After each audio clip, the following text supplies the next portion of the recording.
दोस्तों, गाय माता ने ऐसा कौन सा श्राप दिया था जो आज तक समस्त नारी जाति को श्राप भोगना पड़ रहा है। गाय माता का एक ही श्राप जो आज समस्त नारी जाति को भोगना पड़ रहा है, वह कौन सा श्राप है?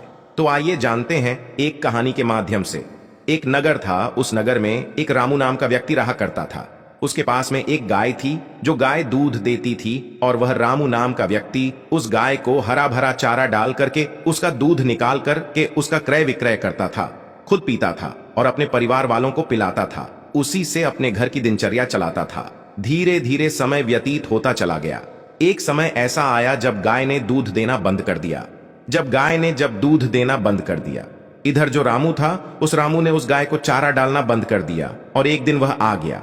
उस रामू ने उस गाय को घर से भगा दिया, छोड़ दिया। अब वह बेचारी गाय अकेली जंगल में घूमती फिरती है और भगवान से यह विनती करती है कि हे प्रभु, तुमने हमें गाय बना करके कितना गलत काम किया है। देखिए, जो आपकी 84 लाख योनियों में सर्वश्रेष्ठ योनि मानव की पाकर के भी कितना दुष्कर्म करता है। जब तक मैं दूध देती रही तब तक उस व्यक्ति ने मुझे अपने घर पर रखा। उसके बाद में मुझे चारा भी नहीं डाला और अब तो घर से बाहर निकाल दिया। अब मैं दरबदर भटक रही हूं। अब जंगल में चारा खा खा करके, जंगल में घास खा करके मैं अपने पेट को भरती गुजारा करती हूं। आपने जिसे सर्वश्रेष्ठ योनि बनाया प्रभु, यह कितनी स्वार्थी और लालची योनि है। धीरे धीरे धीरे धीरे समय व्यतीत होता चला गया। गाय बेचारी दरबदर भटकती रही। जब भी रामू के द्वार पर आ जाती है तो अब रामू लाठी लेकर उस गाय को जंगल की तरफ, खेतों की तरफ भगा करके आता है। धीरे धीरे धीरे धीरे जब वह गाय एक दिन गर्भवती हो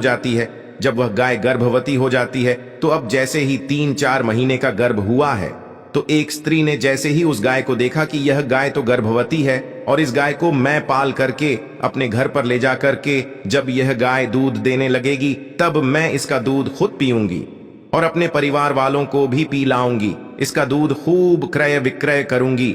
लेकिन जैसे ही वह स्त्री उस गाय को पकड़ने के लिए अपने पति को बुलाने के लिए जाती है, तब तक वह गाय वहां से चली जाती है। धीरे धीरे और समय व्यतीत हुआ। जब प्रसव का समय नजदीक आ गया, जब एक एकांत जंगल में सुरक्षित जगह पर जाकर के उस गाय ने एक बच्चे को जन्म दिया, एक बछड़े को जन्म दिया। लेकिन भगवान की ऐसी कृपा हुई कि वही स्त्री उसी जंगल में घास काटने के लिए अपने खेतों में गई हुई थी।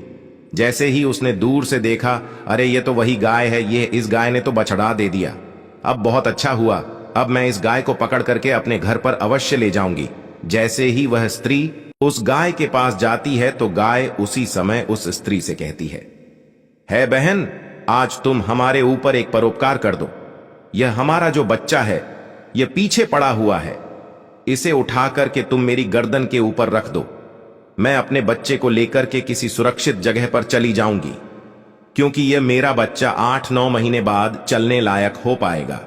8-9 महीने बाद अपने पैरों पर चलेगा। जी हां दोस्तों, ऐसा अभी है, ऐसा पहले नहीं था। पहले गाय का बच्चा 8-9 महीने के बाद ही अपने पैरों पर चलने लायक हुआ करता था। लेकिन जैसे ही उस महिला ने गाय की बात सुनी तो वह बहुत जोर जोर से हंसने लगी।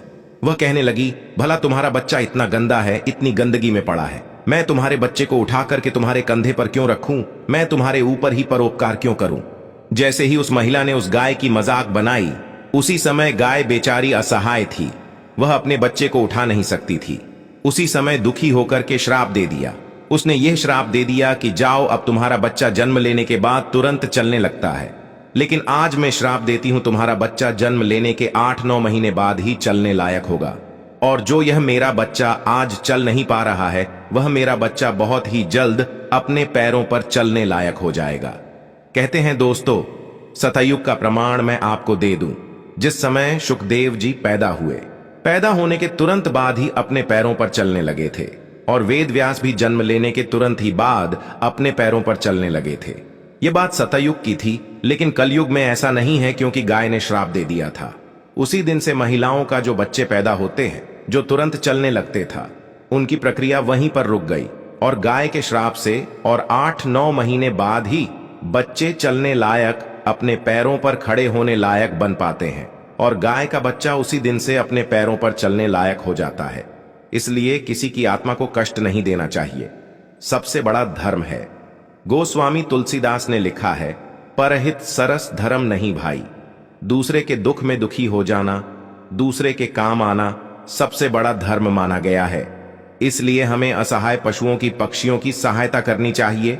गाय ने श्राप दे दिया है कि जितने भी पशु पक्षी हैं उनके सबके बच्चे जन्म लेने के तुरंत बाद चलने लगेंगे, लेकिन जो तुम्हारे बच्चे तुरंत चलने लगते हैं, जन्म के बाद में ऐसा आज के बाद कभी नहीं होगा।